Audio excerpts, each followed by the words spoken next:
So first we should address when the entries of Galactic Saga came out.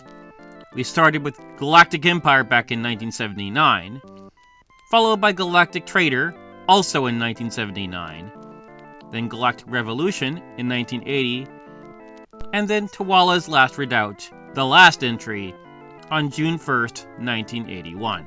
And I can't forget Tank Command, the only game made by the third Carlston brother, Don, and published by Adventure International.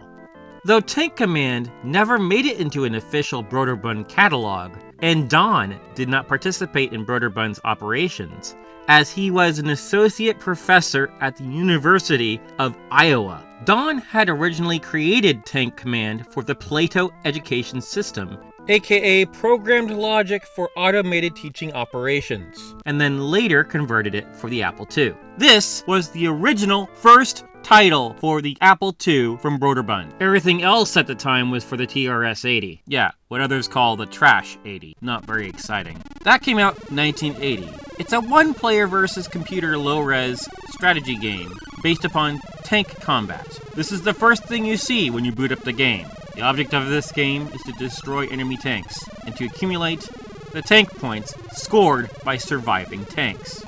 Each tank has some range of enemy tanks that it can destroy.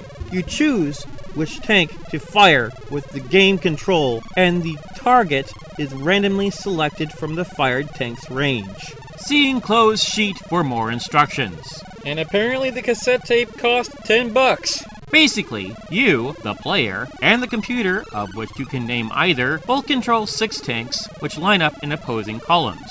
The players take turns choosing a tank, and then the tank will fire randomly at one of the 3 closest adjacent tanks, removing them from the field of play. The player who has the last remaining tanks are rewarded bonus points. When a tank remains in play after a game, it is worth bonus points if it survives through the next round. The player and the computer take turns battling first, until one side has accumulated 100 points. It was said that Tank Command evidently lacked ambition and breadth, and I suppose the Carlston brothers quickly understood it was not in their interest to weaken their personal brand by showing it. So it was the black sheep of the broderbund legacy. On top of not being in an official broderbund catalog, it only made a brief appearance in the summer 1980 and the fall 1980 Adventure International catalog. For comparison, the Galactic Saga TRS-80 games were part of the Adventure International catalogs until late 1982.